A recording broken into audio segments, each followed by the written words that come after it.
Hello everyone, welcome back to my channel. Today we'll be discussing about things to consider before buying a brand new mini PC. Computers are getting smaller and you no longer need to buy full-size computers to do many computing tasks. Mini PCs are compact and depending on the model, you may even put one in your pocket. Despite being quite small, it doesn't mean that mini PCs are weak. If you are planning to get one, here are things to consider. A bare-bones mini PC usually has only case, processor, and motherboard, so you can add SSD and RAM separately. It's a typically cheaper option than mini PC with complete components, and you can be more flexible too. If you already have all the RAM sticks and SSD at home, a bare-bones mini PC is the way to go. If you seek convenience and full compatibility with all components, you should choose a mini PC with complete components. A mini PC is simply a computer with very compact case.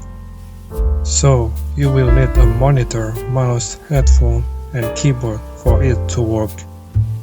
Some low-cost mini PCs don't have built-in Wi-Fi, so you will need a USB Wi-Fi dongle as well.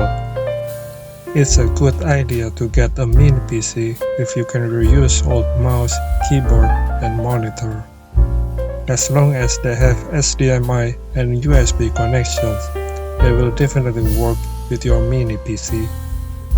To save space, many mini PCs have mini HDMI output, so you will need a HDMI to mini HDMI cable.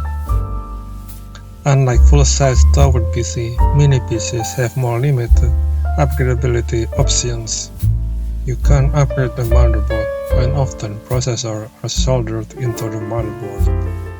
Mini PCs also have integrated GPU that's embedded inside the processor, so you can't replace it as well. Most of the time, your option is to replace the NVMe SSD and add another stick of RAM. Be sure to choose a mini PC with NVMe SSD because it's both faster and more compact compared to standard SATA SSD. Most of the time, you can replace the processor, so be sure to make the right decision. Intel and AMD processors have fairly comparable performance at each price segment. Mini PCs use processors intended for laptops because they are more compact and efficient. Mini PCs with AMD processor are more popular because the integrated Vega graphics are faster than Intel solutions. Intel's integrated CE graphics are equally fast, but more expensive than AMD's processors. If graphics performance is your priority, avoid mini PCs with Intel Mobile Celeron processors. Because mini PCs use integrated graphics, RAM has more impact on performance. Make sure to use dual-channel RAM arrangement because it can be more than 50% faster in terms of gaming or graphics performance. Newer Windows version need at least 8GB of RAM for productivity tasks and light gaming, so it's recommended to use at least 16GB of dual-channel RAM. Thank you for visiting my channel and see you in my next videos.